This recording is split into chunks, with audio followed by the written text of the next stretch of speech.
right, let me tell you something. Okay, here's something to chew on. Many recent studies suggest that having good oral health impacts your overall health. Yet most of us don't brush our teeth properly, and you could start doing it today.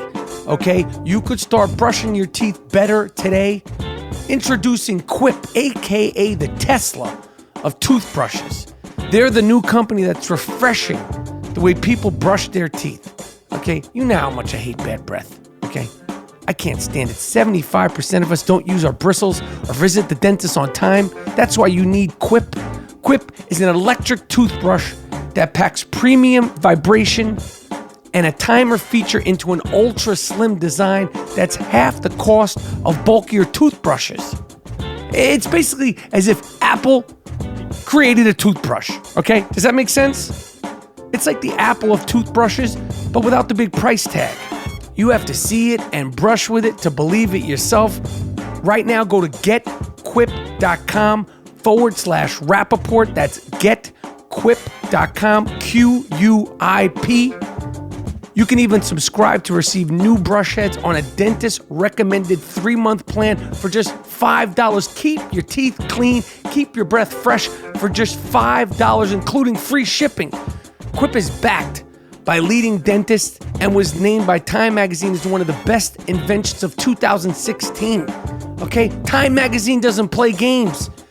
They won the 2016 GQ Magazine Grooming Award. Okay, and made it on Oprah's 2017 New Year's O list. This is real. You want to have a good time, you got to have good teeth. Again, go to getquip.com/I AM Rapaport to get your first refill pack free with a Quip electric toothbrush. I have a Quip electric toothbrush. It's changed my life. My breath is like a beautiful Sunday morning. Go to getquip.com/I AM Rapaport. Right now, go to getquip.com/I AM Rapaport to get your first refill pack free with a Quip electric toothbrush. getquip.com/I AM Rapaport. All right, here we go. I'm here with G Moody. Last name rhymes with duty. And if you never listened to the I Am Rapaport Stereo podcast, this is the only podcast that prides itself on no fact checking. Yes. Okay? We're not fact checking. All right? We go rough, rugged, and raw. They call us the Disco 2, the Malachi Brothers.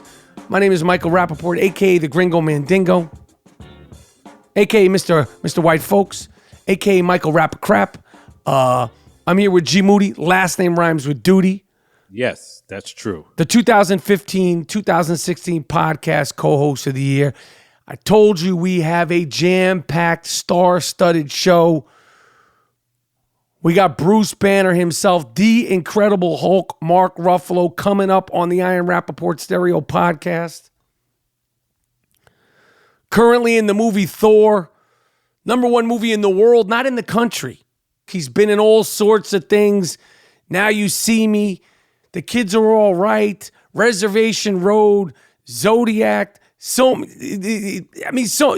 Island. Everything. Great actor. Foxcatcher, 3-time Oscar-nominated actor, 3 times. Hey, I got to ask you, what makes this guy above the rest? What makes him a great actor? That's a good question. He's skilled.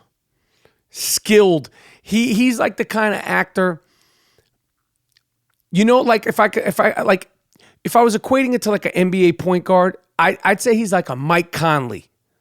Like nothing fancy, no tricks, a great, just skilled actor. Time and time again, like a John Stockton, consistent. Over and over and over and over and over again. The ladies love him. The ladies love him. He's a married man, but the ladies love him. He's got a swag about him. Like, you know, he's just got it. He's good. And you know, he could do drama, he could do comedy, and he's likable. And he's just skilled. You know, he has a real sort of, he just has a real likable quality about him, and he's intense. Like, he was in this movie, he was nominated for an Oscar, Foxcatcher, with Steve Carell and Channing Tatum, about those wrestlers. the United States Olympic wrestlers. It's a crazy story, and he's just good, man. He's intense. He could be sort of creepy when he wants to, but he's just good, man. He's just a dope actor. 3-time Oscar nominated actor. 3 times. He's no joke. He's worked with everybody. I got to talk to him about all that.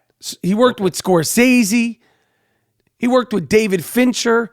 He's in these crazy, big, ridiculously big budgeted, worldwide successful movies. He's got a dope career and he's a dope actor. So I'm a fan of his and I'm looking forward to talking to him on the podcast. Yeah, I want to hear this. Yeah, for sure.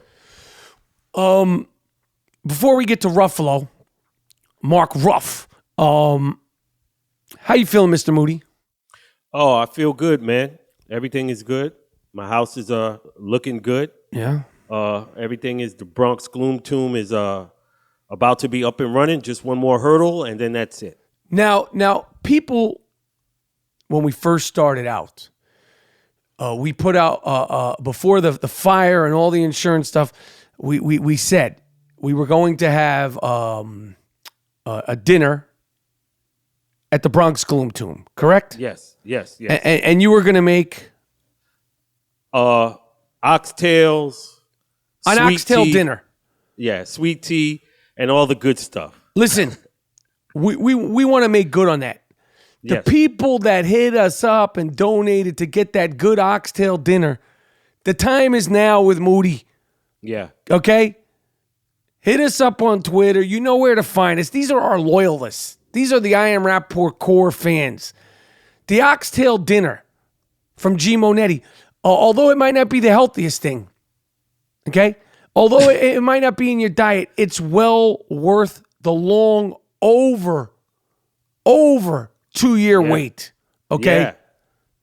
Yeah. It's coming. We had a devastating fire that kind of put things on pause. But that threw everything out of the loop. I'm in the Gloom Tomb right now, and it's looking good, and I'm very happy. So, Monetti, something broke the other day regarding it's like never ending. We've talked about Lena Dunham on this show before. Yes. I've acknowledged that I like the show, Girls. I also acknowledged that she had a show called Girls on for, I think it was 5 or 6 seasons on HBO that took place in Brooklyn that didn't have any black and or Latino girls on it. It should have been called White Girls. Yeah. That being said, the trials and tribulations of Lena Dunham. Apparently, now I never heard of this term. Her and her writing staff have been accused of hipster racism. Not just straight up racism. Hipster racism. And what is that? That's just like casual racism. Just and then like they said in the paper, it's like, oh, it's just a joke. Don't get out of hand. It's just a joke. That's that bullshit. Yeah, well, what does that mean, hipster racism? Yo. You have no, I never knows. heard this. See, that's the thing. Did somebody come up, the woman who accused Lena, why you put the hipster in front of it? Because it's a way they do it, she said. She kind of explained it. It's the way it's said, and then they come off as like, oh, we're just being provocative. Yo, we already pulled this girl's file. We already pulled it, and it came out, and we see what time it is with her. It's a bunch of bullshit. Soapbox. I called her the soapbox liar. Yeah, she's wacky, man. She's wacky. I mean, the accusations that are coming out left, right, and center from everybody from Russell Simmons to Brett Ratner over the weekend. More people came out against them. To Charlie Rose. Charlie Rose is apparently wild for the night. So he's walking around CBS studios or PBS when he was working at PBS, He's walking around naked. The newsman for over 40 years. He's walking, handing memos to people naked. Get the fuck out of here. Do you think this isn't real? The press is all in on this shit because how you going to print something like that without any evidence? And then this guy gets suspended. That's not journalism. That's like witch hunt shit. That's not journalism. This motherfucker's 70-something years old. You think he's walking around CBS naked? Get the fuck out of here, man. Let me just tell you, to anybody who's listening to the show, I 500% don't support sexual assault, sexual harassment. Hell, no one does. Not in any way, shape, or form. But I also 500% don't accept false allegations or unproven allegations of the same thing. Yeah. And you could feel the same way about both of those things. You could be like, I don't accept, condone, support sexual harassment, sexual assault. And you could also feel the same way. I don't accept and condone false accusations of sexual assault and harassment. It's okay. It's okay to feel the same way about both things because, you know, I saw this. I mean, this happens all the time. All the time. And there's people that have died in prison, white men and black men, false accusations, unproven. Yeah. Rapes, sexual assault, forget murders and all that stuff. And I'm not saying whether Charlie Rose is guilty or not guilty. I have no idea. This just came out. This actor, Jeffrey Tambor, who if you don't know his name, you know his face. He's been around for 40 years, at least. Yeah. Yes. He's currently on the show Transparent. He was accused of, I don't even know if it was sexual harassment or just harassment or can't even say shit. Yeah. He was over his sexual harassment accusations. And then Jeffrey Tambor came out and he said, I vehemently deny these claims.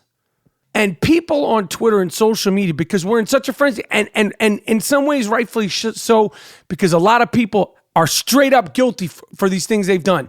Putting your hands on a woman, exposing yourself, all that wild shit. But if a man says, I vehemently deny these things, and you have no proof, you can't just say, oh, it's true just because it's true. Yeah, because someone said it.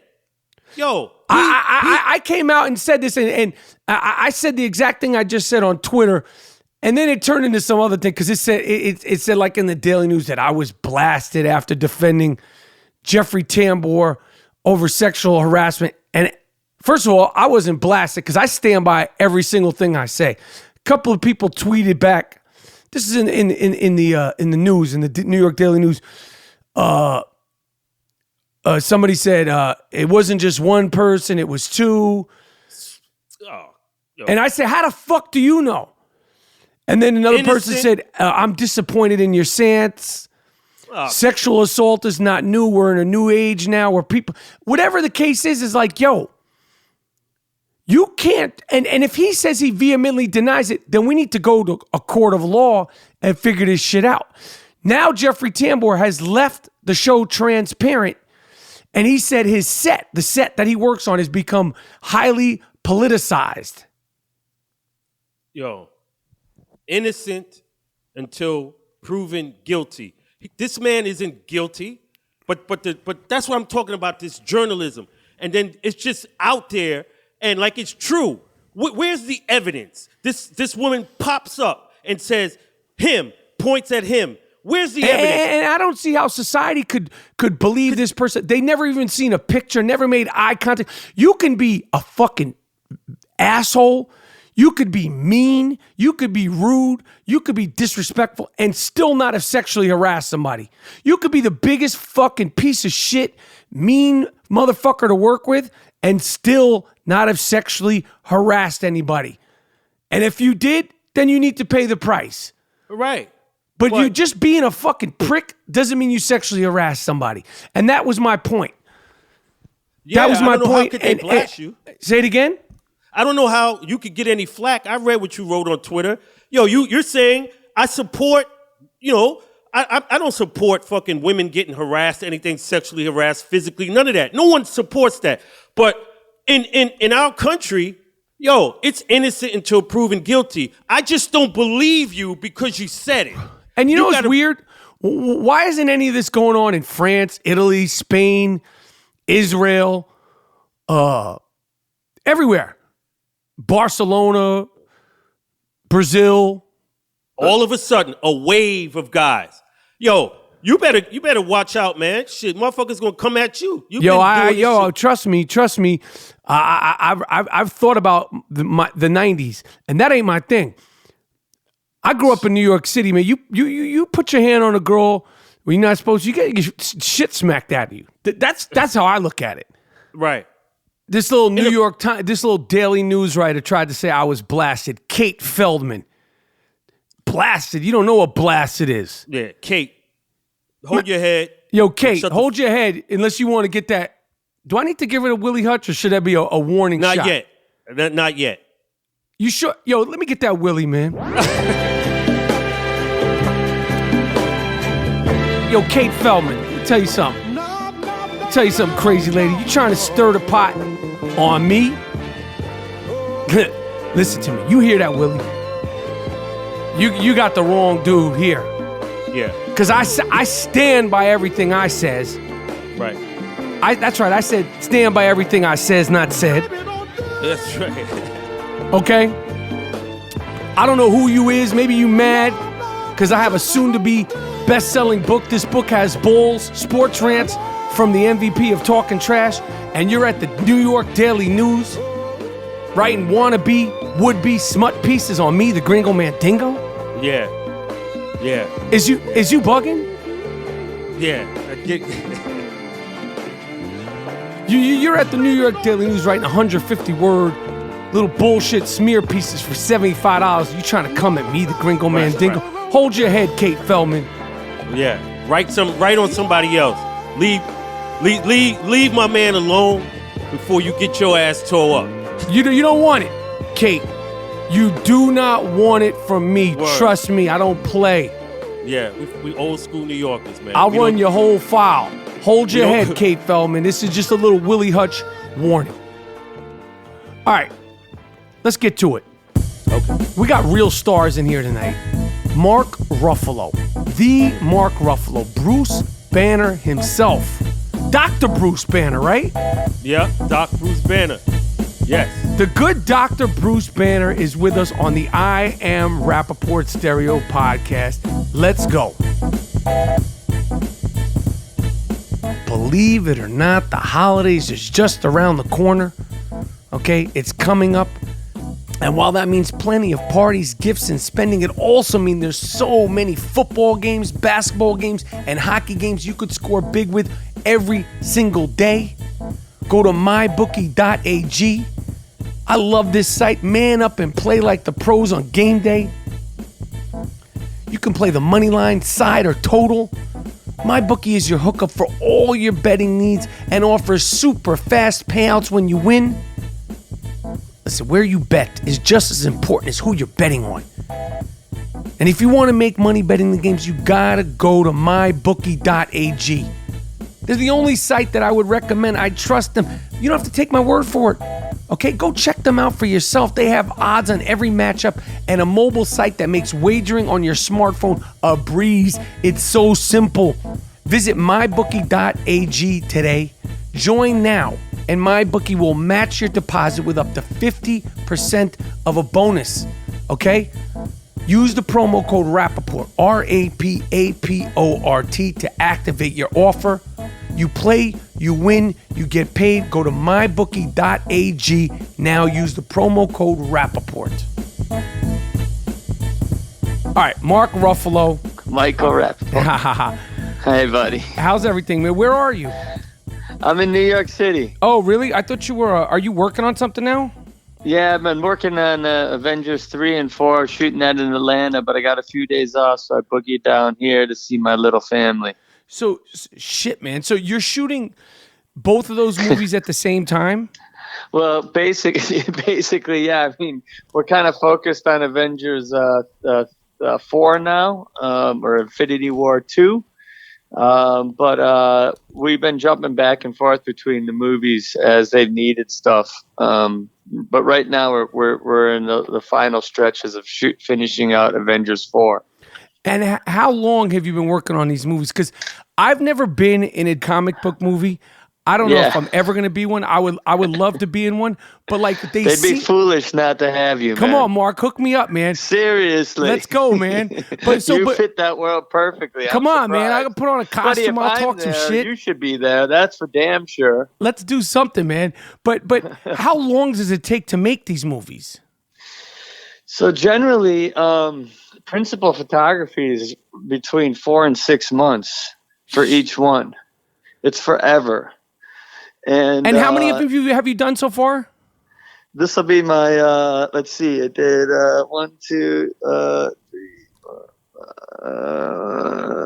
5 now. This will be 5 I'm finishing. Yeah, man. It's like shooting a TV show where you only shoot one episode every 3 years. And so you're in the process right now of shooting 3 and 4. So when you're shooting these movies, like the schedule, like, is it one day you could be shooting 3? Is it one day you could be shooting 4? And then the same day you could be shooting both? And are both the scripts finished? And how much do the scripts fluctuate while you're shooting them? So depending on the movie, like we did Thor Ragnarok, and we were improvising a ton on that movie. When we did Avengers 1 and 2, we weren't really allowed to improvise at all. Avengers 3 and 4, we don't really improvise. Sometimes we'll throw in a joke here or there on the run.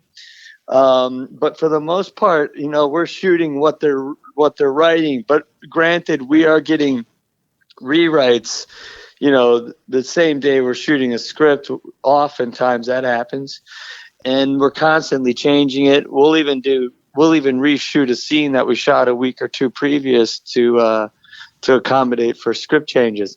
But just to give you an example, I was doing reshoots on Thor in 1 week. I did reshoots on Thor 3 while shooting Avengers 3 and shooting Avengers 4. Damn, man. But I'm telling you, and they're super, super secretive. So you don't even get the full script. You'll get like the first 20. They don't give the Hulk the script? They don't even give the Hulk the script. They'll let me read a draft of it or almost finished draft. So like But do you have to read it with like the armed guards around you? Kind of. Like the guy sits there outside your door and they read it, and then you gotta sign it and then give it back to them, and the thing's got your name plastered all over it, and they don't give you the whole script. So they'll give you like you'll see 2 or 3 pages that'll have giant blocks of text that are just blacked out. It looks like, some CIA WikiLeaks drop or something, So man, your head is like twisted. It's a way of working that I don't know if I'll ever get used to. You never really know where you're ending or where you're heading. And so, yeah, man, it has its own challenge, but it's it's an amazing group of people, and we've been doing it for so long now. We know each other really well, and so, man, I just feel really blessed to have this work at this moment in time. No, I'm sure, because people that just know you from these movies, which I mean, people have to know, like, you've done other stuff. You came from smaller films, and yeah, man, and to be doing these movies, it's so far fetched, and like when we were younger, I think we're close to the same age. These movies weren't even a thing, like, oh no, these were like joke movies, like right. When these came out, they were the movies. Yeah, sure, you went to see them, but you didn't expect much from them, And so when you're working on CGI, like I've done light CGI, but I've never actually done a CGI film where I'm literally like not where it looks like. So are you sometimes literally acting by yourself in a green room and you're supposed to be like on top of a building or killing somebody or like eating airplanes or shit like that? Yeah. So a lot of the times when I'm doing fight scenes, those are either by myself or they're with a stuntman, playing one of the characters I'm fighting. It used to be when I first started doing this, like the technology's made this huge jump now. I mean, but when I first started doing it, you had to do all of your face acting sitting in a chair. You had to do all your acting in two pieces. You did your body acting, and they would capture your body movements. And you'd be acting, doing your lines or whatever by myself, looking at a tennis ball or whatever. Then I'd have to go sit in a chair where they basically clamp your head down so you can't move your head when you're acting. I mean, and I'm Italian, man. I move everything when I'm acting. And are you thinking while they have you clamped down, I went to Stella Adler, you motherfuckers. Like, I'm a trained fucking actor. I spend my own hard-earned money on acting class, and this is what the fuck it's come to? Yes, I've had those moments. I'm like, what am I? I'm not a lab rat. I'm a man. I'm a trained actor, But, I'll tell you, the good thing about what that training was for me is like a lot of that was imagination. When you've done theater, so like you don't have the buildings there when you're looking out. You don't have the window there. You don't have a park there in front of you. So you really learn how to use your imagination. And oddly enough, that old traditional form of acting works really well for the new stuff. I see people struggling much more with it than like the old, people who've had to really develop that muscle, which is your imagination, putting things there that aren't really there. Some people call that crazy. Other people like you and me just call that good acting, Explain to me, or explain to the listeners, because I've asked actors this, because I'm not like a classically trained, not even classically trained. Like, I didn't go to like that many acting classes. I went to like one, and I know rumor has it you were in the same acting class at some point with Benicio, who's a friend of mine, and I always break his balls about his fucking theater and his method acting shit. But explain in basic terms the best you can, because at this point I think all actors have their own quote unquote method, and obviously Daniel Day-Lewis has these extreme tactics and what he does, and everybody's all fascinated with that. But can you explain in basic terms what method acting is? Well, okay, so that's it's kind of tough because in the 50s, method broke off into two different schools. One was Lee Strasberg and one was Stella Adler. They were the two biggest acting teachers basically in the world at that time. And they were like the masters. They were like Vince Lombardo or something. They were the best coaches in the world doing the most progressive, badass shit that was changed acting forever. And one decided that the best way to work was just to use all your own personal experiences. Your dog got hit by a car. And I'm giving you the real, like the Cliff Notes version of this. Yeah, but at the end of the day, the Cliff Notes, like the basic dog got hit by a car, when you're strapped down and the Hulk might need to cry, the old dog got hit by a car trick might be the thing that works, and like the simplest straight up the alley. Like my fucking dog got hit by a car, my hamster died in the third grade. Yes, that's why I think this split is bullshit. Basically what it was saying, what the method says, is that that it's you there. That if you try to pretend it's not you, then you're telling a lie. And so you wanna either bring as much of your own personal experience into your work, so that you understand what your character's going through. Like, everyone's fallen in love, all right?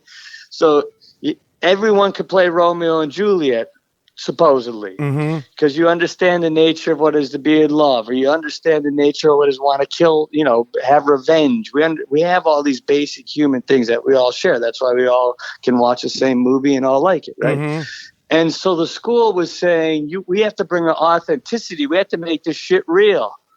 And how we make it real is by understanding it in our own lives. And that was a radical concept at that time. And so that's what became method. So some people take that to the extreme. Like, if they're playing Dracula, they sleep in a coffin at home, they got to be called Dracula everywhere they go. Now, I personally think that that's a little bit tiring. It's not my thing. The other one was just to be like, use your imagination and understand these things inside yourself, but then use your imagination to lift yourself up into the material. Right. And that's what Stella was talking about. And that was the next step of the method. And it didn't put so much weight on the things that had happened to you in your life, but more importance on the things that happened to the character and relating those things to you in your life. Got you. I've never worked with it. People ask this all the time. I've never worked with somebody that was openly hardcore method. Now, I've been around some actors that I think they actually thought they were the character, but when they never actually openly admitted it. Have you ever have you ever worked with somebody that was like, please call me by the character's name? No, not really. Nope, I haven't. Have you ever gotten so focused on the Hulk where you're like, no, motherfucker, don't call me Mark. I'm not Mr. Ruffalo. You call me fucking Hulk. Like, have you ever gotten like, we're like, yo, the scene is so hard. You've been shooting for 3 months. I'm fucking Hulk. Like, have you ever told a PA or a director or a producer, like, I'm not fucking Ruffalo today. Call me by my fucking character's name. Never, man. I think I'd be embarrassed to do that. But I will tell you this. I have had moments where I did literally turn into the Hulk when someone's doing some crazy shit like a relight or something in the middle of a scene, and you're there and they're like moving the camera around, just generally not being very respectful to the moment. And right. I have had a little Hulk burst where they did want to call me the Hulk, I think. But that's few and far between. No, I mean, I'm sure you're chill, but I'm sure it's tedious. And listen, we're not digging ditches and, acting no, buddy, come we're on. lucky. And, so I know you're not complaining. All right. Do kids trip out now that you've been in so many of these movies? Like when young kids and teenagers, forget the adults, but like the kids bug out when they see you in real life? Because it's one thing to be recognized by kids, but it's another thing to be recognized for like these films. I mean, there must be pros and cons to that. Buddy, it's a whole nother thing. I mean, I'm walking down the streets of New York and I'm like, Bruce Banner, the Hulk. And it's, and it's kids and they love the character. And I swear to God, it's as if I never did any other movie in my life. Sometimes that's all they know. That's all they know me for, especially the kids, which is cool, I'm sure it's cool. All right, so I want to get into your film. So, like I said, you have done so many dope films, and now you're doing these bigger films. As a fan and as a participant, what do you think the state of the movie business is in terms of just because for me, the biggest concern that I have is that it's not spread around. I don't go to the movies as much as I used to. There's like big movies, and then there's like tiny movies. Like, what is your feeling about it? Just as a because you started as a fan before you started being a participant and working. We're all fans. So where's your head at with it? I mean, it's a whole different world, and that's just basically since you and I have been acting, we went from film to digital, and we went from, one way of watching, you either had TV or you had movies, and now we have this whole other way that people are ingesting, entertainment, which is their phones and their tablets and their laptops, and then they're streaming shit in from the internet. So it's like the whole thing is totally changed. And in some ways, I think that's given a lot more people access to it. There's a lot more content that's needed. Television, it right now is in its kind of golden era. All the, I keep thinking, I keep seeing like all the really great, interesting stuff right now, I think is happening in television. When we were younger, you stayed away from, there was two kinds of actors. There's movie actors and television actors, and neither the two would meet. Now it's all mashed together. We're losing things, and at the same time we're gaining things. That's true.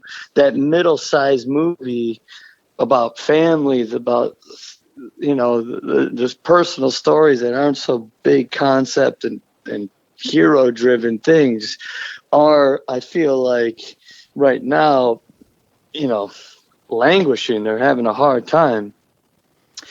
That said, a lot of that pathos, a lot of those stories have moved, and really interesting, complex characters have moved into the television form now. I mean, even like the film, like Foxcatcher, which was, I didn't have your number. That movie was fucking great. And Man, when I saw you. the documentary afterwards, because I had seen, there was a couple of documentaries before, but then I saw the film and then I saw another documentary afterwards. And I was even more impressed with all three of you guys. The whole thing was just, it was dark, it was creepy, it was spooky. And I imagine a film like that, everything's got to be lined up with, you got to get this person, you got to get that person to get the film made just from a financial standpoint.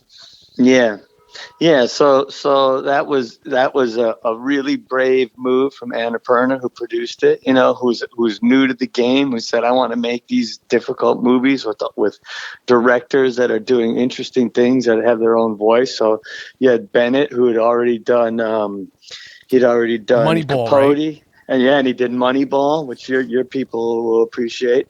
And so he was in that sports world, and and then you had Channing Tatum, who was hot, and who basically we hung the movie on, and then you get Steve Carell, and so then you got all the makings of being able to finance a $20 million movie about wrestlers that's dark and creepy and scary, and so.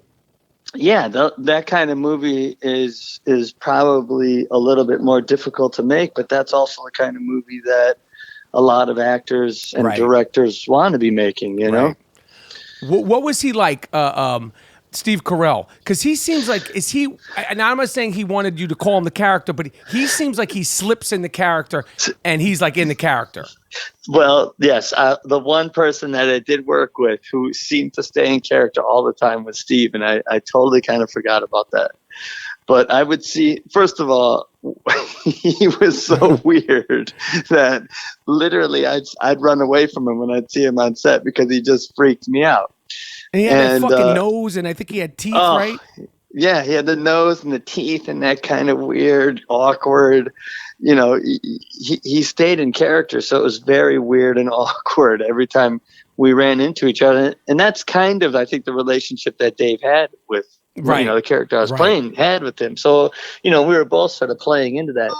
One day I was I was at the hotel. We had a hard day's work. It was a long day. It was fucking brutally cold. And I rolled in the elevator. And it was a really hard movie to work on, man. It was dark. It was totally cheerless. We were shooting in the dark. And anyway, I roll in, and I was wrestling after work every day. I had to go to wrestling practice. So it's just like one of those really intense things. I walk in and he's in the elevator, and I look at him, and now he's Steve. I could tell he's Steve. And I'm like, "How's it going, man?" And we rarely didn't talk to each other. We were working. We rarely worked together, but this day we were. It's like, "How's it going, man?" He's like, "I don't know what the fuck I'm doing." And I was like, "Buddy, you and me both. I do not know whether I'm coming or going on this thing."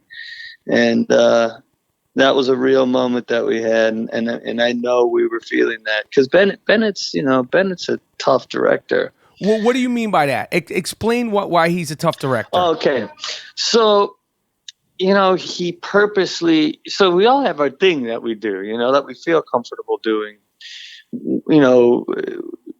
You come in and you kind of have an idea how you think it should go, and you kind of have your comfort zone. You think you feel your character, and inevitably Bennett would think that was the wrong way to go. And so you just and then you spent the day just stripping all that back into being the most uncomfortable version of the scene that you could possibly imagine it being.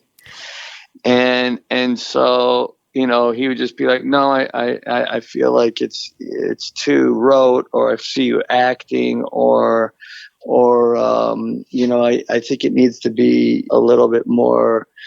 Let's just keep doing it again and again and again, or raw, or Do you, as an actor, are you like, yo, I'm doing it the same fucking way? No matter what you're saying, or do you feel like it worked?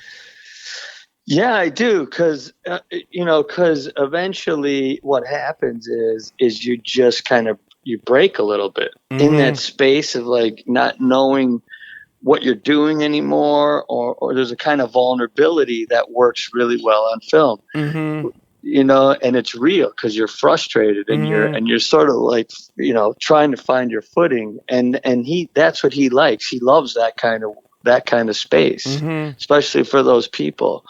And so it was just that could be disturbing. Was it like how many, like is he like a person who will make you do a lot of takes?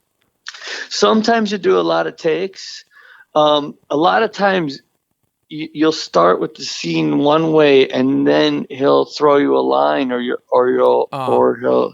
you'll start heading in a totally different direction. And it'll be, he's like, he'll do a gesture. He's like, the scene is kind of like this, and he just kind of gently touch my shoulder in this kind of reassuring way that it sort of tells you or told me kind of the nature of the way Dave was dealing with his brother. So a scene that seemed antagonistic to me, seemed like it was two brothers fighting, was really a scene about one brother like kind of gently trying to support another brother, even though it seemed like it was being a little bit antagonistic. I got you. That makes sense, especially with the way there was so much subtext in that movie, and so much it's just like, what's going on here between the three? Like, who's being what? And you on my side? Are you not on my side? And they all had they were all super complex people, man. There was no good guy. Right. And so as an actor, you want to play the good guy, and he's like, no, nobody's a good guy in life. We all have a little bit of fucked up in us, And what about David Fincher? You worked with him on Zodiac. He's the one that I hear 67 takes, 87 takes. And it's like when you're literally across the street. Is that real with him? Yeah, man. So my first day of working with him, we did 67 takes. Are you serious? What kind of scene? It was a walk and talk, and it's me and Jake. We come out of the courthouse, and it's towards the end of the movie. We started towards the end of the movie, so I was already like, I don't know what the fuck's going on. But we started towards the end of the movie. It was my first day, and we come out of the courthouse, and we have about a half a page scene where we're walking and talking, and there's maybe 60 extras all placed around us and behind us, moving this way and that. It's a crane shot on a long, long crane arm, which is, the camera's on the end of a long, long stick, basically, for your viewers, for your listeners. and they're moving it back on a dolly. So it's this big, kind of elaborate moving shot. And I'm the actor, so I'm just thinking, it's about me and Jake and this scene, and we're talking. It's about us, and we're doing it over and over and over. And now it's starting to wear on me. Like, dude, he hates what I'm doing. That's what this is about. He doesn't know how to fix it, so he just keeps reshooting it, right? And we're up there. We're like, well, now we're about take 40 or whatever. Jesus Christ. And I see him over there, and he's not looking happy, right? And I'm like, God damn, what am I doing? And I that's it, Ruffalo. You're the wrong guy for this part. And, Sean was the one that they should have got. Maybe he's available now. It's cool. They'll still pay you. But, you're ready to be fired. Totally. I'm talking myself into being fired, trying to make it okay for what's going to happen. And I see Fincher, he's beelining for me now, and it's like, here it comes, Ruffalo. That's it. He's He's had it. You did your best. Try not to take it too hard. Dude, Be we'll a book man. you a Don't flight. You'll start be crying. done. You'll be home in the morning. Everything will be Yeah, fine. they'll get me on a flight. I'll be home. You may have had this conversation at some point as an actor. Most of us do. And you know, he came right for me. He walked past me. He goes to there's a stand-in. I mean, a background artist a few feet behind me. He moved that dude. I'm telling you, he moved that dude 3 inches. There's 60 of them. Mm-hmm. And he started walking back, and he pats me on the back as he's going, gives me a nice slap on the back, you know, and he passes me. And I think, oh, okay, well, this motherfucker is he's shooting the whole picture. Mm-hmm. He's not, I'm just 10% of the frame. Mm-hmm. You know, what he's going for is eternity, man. This guy's shooting 100%, and he's a perfectionist, and he's not going to stop until he gets it. Mm-hmm. And after I squared with that, I was okay. And that's how it was the whole time shooting Zodiac? That was how it was the whole time. I mean, sometimes it was 30 takes, sometimes it was 15, sometimes it was 17, sometimes it was 20. But at that point, I knew, okay. And he was one of the first people to move to digital from film. Oh, right. And so back then, there was no erasing a take. You saved everything, you shot everything, you saved everything. He had a special button made that would delete a take. And literally, we would be in take 25, and I'd hear him say, delete take 1 through 24. Like, none of that's good. No, like we're starting and now. And you know that it's like a fucking iPhone. Kicking it on 18, on 17, like you knew that was a take, right? And you hear that, you're like, Me at this point, like, you know, like I get more. Like when I was younger, I'd be like, oh, you're just here. Like, I don't know. But now as you get more experience and you have more say and you sort of understand the process more, will you be like, if you worked with him now or a director like that now, would you be like, yo, what the fuck do you want? Like, or you'll just keep going? No, man, I just keep going. I sign on. Right. You know, I just see like this is their trip. This is how they do it. I'm going to try and accommodate it the best I can. I got you. I might get frustrated with it at times, but I just keep trying to let it go, you know? What's your best Martin Scorsese story from Shutter Island? Well, so it's Martin Scorsese, man, and I'm like, you know, he's the guy we all, that was the one that we all grew up watching. We all saw the great acting. We all wanted to work with.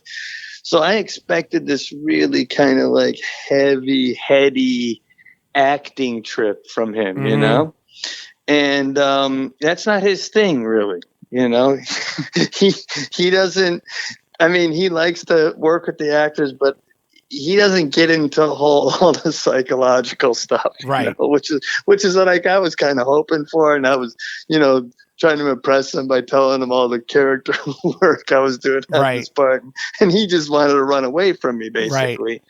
Right. But one day he came up to me, and this is exemplify his directing as far as the acting was going. He came up, he's like, "Yeah, I don't know, the scenes, you know, it works well on the page. It's for some reason, it's just I don't know. Maybe it needs to, I don't know." He's snapping his fingers. Maybe it needs to, and I said, "Go faster." He's like, yeah, let's try that.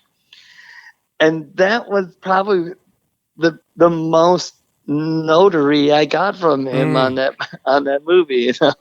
And I was like, "That's okay. I could do that. I know how to do that. That's something I definitely know how to do."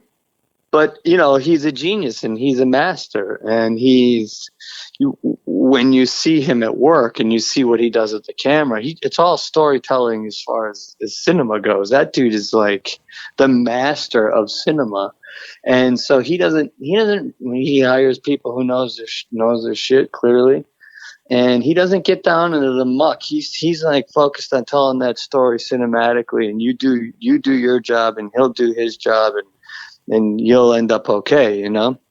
All right. Tell me the actor or acting experiences where you've been across from somebody, you're doing a scene from somebody where you were just like, fuck, this person's good. Like, you can name a couple of people like where you were just like, whoa, this motherfucker, where you're just kind of like, you're taken by their talent.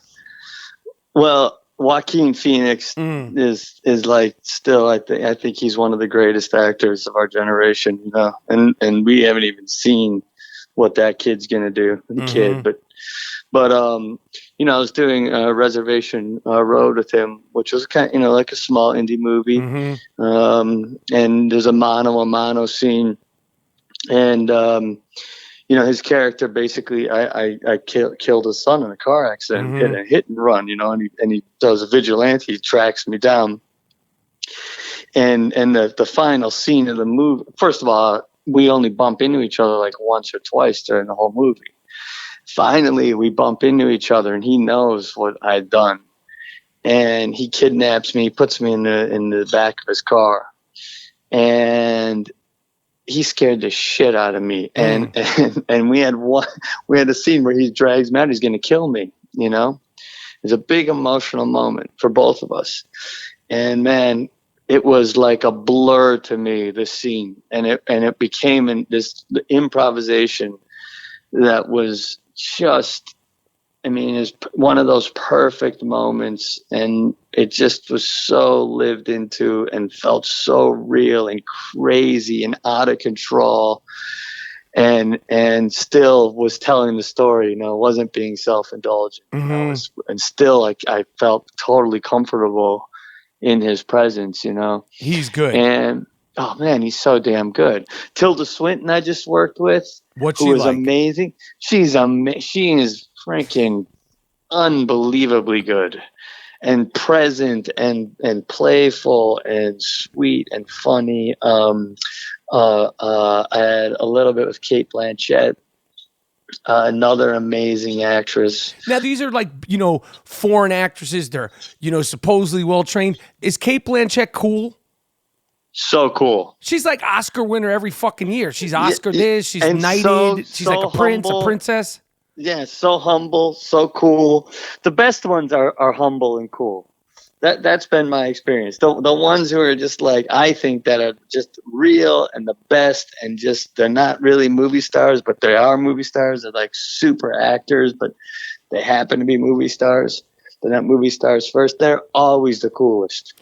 And give me one more person where you were working with, even you just like fanning out. Like, I mean, like not fanning out, because when you're there working with them, you're working with them. But like me, I got the chance to work with De Niro twice, and I'm in the shit. I'm working with him, but you know, in between takes, I'm like looking and I'm like, there's the mole, like there his face, like the like, you know, like who was the experience like when you were younger that you were like Redford? Redford. Shit. Yeah, man, I did a movie with Redford. It was like my third movie. It was like a big movie. Yep, Last Castle, right? Last Castle, yeah. And there I was. I'm doing like full on 4 or 5 page scenes with Redford, mano a mano, like full on, like him and I going at each other, you know. And I was pissing my pants. Right. You know how it is when you're across from these people that you know, they're the icons, they're your heroes, you know? Right. And I was like, how am I going to act with this guy? How am I? I'm quaking my boots. I'm like, how am I even going to remember my lines? Right. Like, you know, you're like, am I going to blow this? I'm going to mess this up. And that dude was so chill and cool and invited me, you know, to hang out between setups and really put me at ease. But you know, there he is. There's the mole. Right. There's the smile. Right. There's the blue eyes, right. The bluest eyes. You know, there's the all-American, like seriously socially minded dope cat. You know, that's fucking cool. All right, my last question, I'm going to let you go. I appreciate this. The people are going to love it. The fans are going to love this. And I love that you're sharing all this shit. Oh, no, man. Actor to actor. This is fun. I know it's interchangeable. Okay, so it's interchangeable. Don't feel any allegiance. Today, your top 5 movies of all time. I know it's hard. It's only 5, but just for today, don't feel guilty about leaving anybody out. Oh, man. Shit. On the Waterfront. Mm-hmm. Probably, of course, the Godfather 1. Brando. I'm a big Brando fan. Yep. Last Tango in Paris, I think's amazing. Eternal Sunshine of the Spotless Mind. And you're love in stories. that shit. Yeah, I'm in that one, and I have a small part in it, but I just think that's a really beautiful movie. That's fucking cool. That's cool, and I get to say I was in that one. Right. So that's 3. You know what I just saw that I just think's an amazing movie, which is a French movie, was The Prophet. Oh, okay. I heard this was good. That was really good, man. I'd put that up there. It's that good, huh? Oh man, it's so good. I mean, it's messy. It's like it's definitely like has the indie spirit to it. And then one more, huh? One more, just one more. Oh man, what's the great American? I mean, I guess Scarface. Okay. Okay, that's a good one. I mean, it's interchangeable. Yeah. I mean, if you ask me another time and you give me a couple minutes, I know I'd have another whole nother slew of them. All right. Well, listen, Mark, I appreciate you you coming on the podcast. Thanks, man. I appreciate you too, man. I appreciate your voice out in the world. I appreciate your acting. You're a badass, man. I admire you. Well, we got to keep going, and and keep speaking out, and and keep pushing and keep doing our thing, and you keep doing your thing, man. I'll be there with you, man. All right, we're getting in on the Black Friday sales, okay? But you could do it safe and sound. All butter soft I Am Rapaport stereo podcast t-shirts. You could get it from the safe haven of your own home. You don't want to be out there wheeling and dealing and knuckling up, okay? But you could get butter soft I Am Rapaport podcast t-shirts at store.barstoolsports.com. Okay, we have the You Fuck You t-shirt, the world famous Sucker Shit t-shirt, the Gringo Mandingo tee, all right, the Cat Killer t-shirt, and Christmas time is coming. So we have a beautiful, beautifully ugly, fantastic Cat Killer sweater t-shirt coming, the Christmas edition. All that and more at store.barstoolsports.com. Black Friday sale.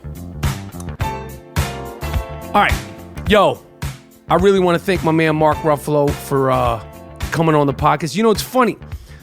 We've only met each other in person one time, me and Ruffalo, but we got a lot of people in common, and we didn't talk a lot about politics, but he's outspoken on the front lines about everything he believes in, protesting Trump, I mean, he's really out there, and it's crazy because he has a lot at stake. Yeah. And he doesn't back down. He speaks out on pro-life, pro-choice, Trump, the environment. He's actually one of the first people, in the last 20 years, who's been really outspoken on social media about this stuff. So, Mark Ruffalo, that was a dope interview, man. So,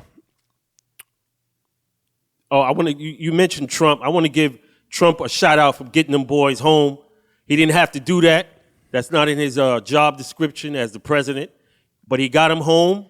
So you got to give this cat some credit. You talking about LiAngelo Ball and the UCLA basketball players? Yeah, and those guys that was doing some stealing. He says he had something to do with it. Yeah, he says he has something to do with it. I take what he says at like a crazy guy on the corner who's drinking that moonshine. Yo, they let him out immediately after that. You get 10 years for stealing out there, yo. I'm just saying. No, give the man credit. Everybody give this dude credit. My guy LaVar Ball disputes that Trump had anything to do with it.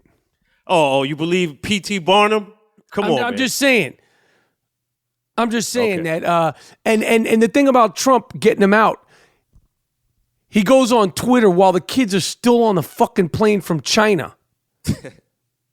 They're still on the plane from China, and he's on Twitter asking for them to apologize. I'm asking for them to say thank you. Yeah. These are 19-year-old kids. They probably had the shit scared out of them. They're still on the plane. He's like, you should say thank you.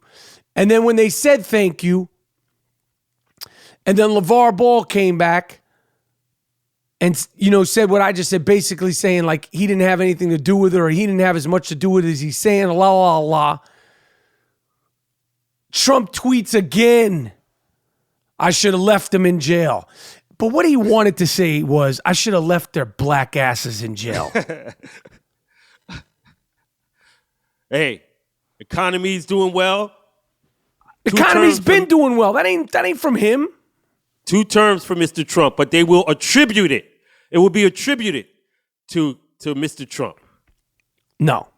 Just like the economy was doing well, Obama, they didn't attribute shit to Obama. Well, what's the one fucking factor? He won't be 2 terms. There's no way he'll make it. All right. There's no way he will make it. Him and his crew are dropping like flies. You got to admire a guy. Yeah, you may not like the politics and all that, but you got to admire a guy who's standing right there taking all the shots and still being himself and telling it like it is. He's tweeting about Marshawn like Lynch. This guy's a fucking joke. He tweeted about Marshawn Lynch not standing for the anthem. And he's like, you know what this all is? You know that Trump tried to buy the Buffalo Bills, I think in 2014? Yeah. And the NFL wouldn't let him? He got a hard-on for the Buffalo, for the NFL. Right. So he got him over a barrel now. Yeah, he don't really have him over a barrel. No one cares. And he's talking about the ratings aren't good. The ratings are great in the NFL. They're great. This guy will say anything to try to, you know, prove his point. He doesn't care. He's moralless. Right. You know who else is moralless? And this is going to be a great segue into the sick fuck of the week. Yeah. This award is earned, not given. It's called the sick fuck of the week. This guy's really sick. Lock him up. How could you do it? Don't let him out. Damn. You fucked the dog? You what? You fucked the dog? Why would you fuck the dog? Why would you fuck your girlfriend's dog? What? Sick fuck. The sick fuck of the week. It's earned. Earned. Not given. You did. What? No. No. Yes, this is the sick fuck of the week segment. It is an award that is earned, not given. It is an award that is earned, not given. Wes Goodman. Oh. Wes Goodman, who is the Republican state legislator for Ohio. Conservative, Christian values. Right-wing legislator, pushed family values. Trump guy. One of the most frontline guys, anti-gay. Yep. Was reportedly witnessed having sex with a man inside his office. Couldn't wait. Who was not employed by the legislator. Damn.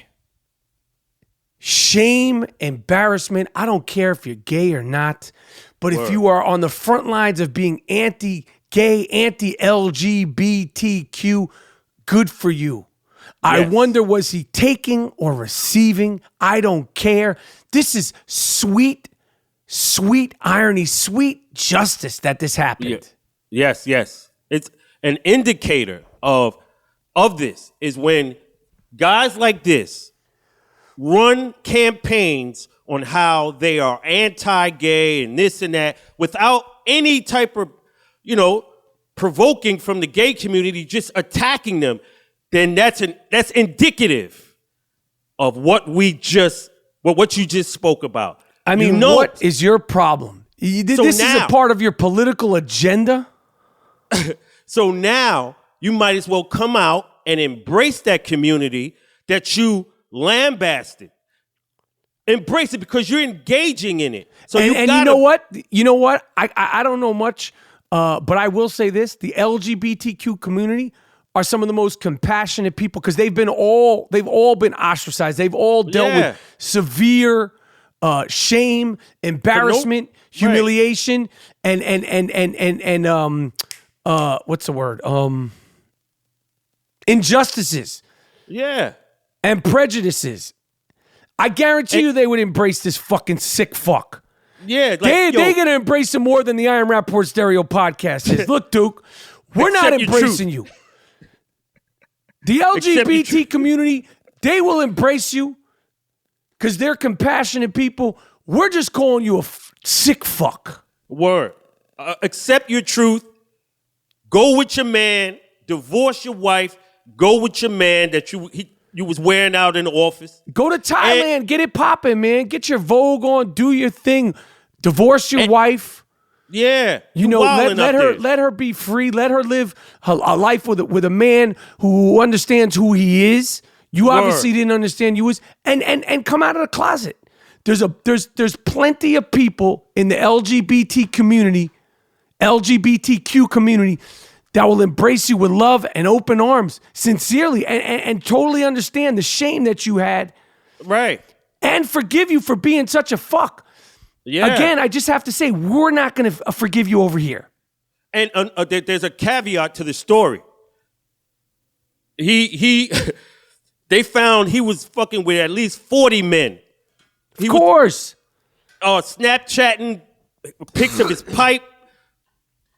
Yo, what kind of guy is this? Yo, come out and run on a LGBTQ ABC. Run on that shit now. Exactly.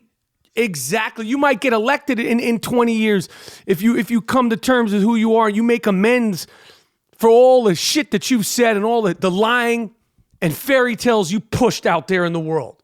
Make the world a better place. Yeah. That's your opportunity. Make the world a better place because you've been living a lie. You fuck you. Yeah, you shamed your whole family. You shamed that gay community. You part of them. What the fuck is you doing? Yeah, you leave these people alone. Word. Another sick fuck, conservative state senator, Ralph Shorty. Ralph Shorty. Now, if you never heard the term, it's an old school term called short eyes. Look up the term short eyes. It's a term they use in prison for child molesters. This child molester, Ralph Shorty, and there's nothing funny about this. There's nothing funny about Ralph Shorty being an actual short eyes, conservative state senator who once wanted to be a missionary, was accused, pleaded guilty. And this guy is a Trump campaign coordinator. Oh, man. He set everything up. Sex trafficking of a minor, carries a minimum sentence of 10 years in prison. But Shorty could be sent to life in prison for the offense. The hearing goes down 2018. This is a true sick fuck. Damn. With kids. Engaging in child prostitution. Transporting a minor for prostitution. Engaging in prostitution within 1,000 feet of a church. You sick fuck you. Oh, man. Why a trial? See, this shit, you put this shit in the paper, I believe that. Yo, why even a trial? You don't deserve a trial. Kids? This guy is in that administration now? Oh, no, he's in fucking jail. He probably already got that Wonder Bread bag treatment. He's going to get that Wonder Bread bag and olive oil treatment for the rest of his life. Oh, yeah. Oh, yes. Damn, these guys are sick out here, man. Oh, this is a real sick fuck. Yes. Another sick fuck. We got this from the Daily Mail. This is the sick fuck of the week manifesto. This man in China had a padlock stuck in his bladder after inserting it in his penis. Wait, I have to stop. Is this a sick fuck or a dumb fuck? Hey, no, he's sick. Why you put a little padlock in your little fortune cookie, my man? Yeah. He trying to get his shit more, trying to get a little more harder. Yo, this guy's sick. Yeah, man. And dumb. They need to. I wish it would have got cut off. I wish the doctors would have said, "Oh, we can't save this." That's what you get. Finally, A Colombian teacher, another sick fuck, threatened to fail her students. This is a 40-year-old woman, very attractive. She threatened to fail her students, the young boys in her class, if they did not have sex with her. Woo. Now she's facing 40 years in jail. Damn. This is a nut job too. And these cats were 17, 16. Man, damn. This is a sicko. But she's like forcing him to do it. Yeah. Yo, what's going on? I don't know why it's a common theme, G. Listen, you need to work on the Wonder Bread Bag and Olive Oil theme song, because this is like a common thing. Yeah, we've been doing it for years with this shit. All right, so we're gonna make some good music for that. I don't know what else. It's the holiday season coming up. I could tell you we have some great podcasts coming up. We got Muggsy Bogues. We got Matt Barnes. We got Bradley Beal. We're not playing games. Nah. All right? We're not playing games. It's the I Am Rapaport stereo podcast, the worldwide phenomenon. I want to thank Mark Ruffalo again for joining the I Am Rapaport stereo podcast. It was dope. It was some actor studio shit, but it wasn't the actor studio. It was the I Am Rapaport stereo podcast. My name is Michael Rapaport, a.k.a. Michael Rapacrap. G Moody, last name rhymes with duty. 2015-2016 podcast co-host of the year. What can I say? We're done. Have a healthy, happy Thanksgiving. Enjoy yourselves. We out. Out.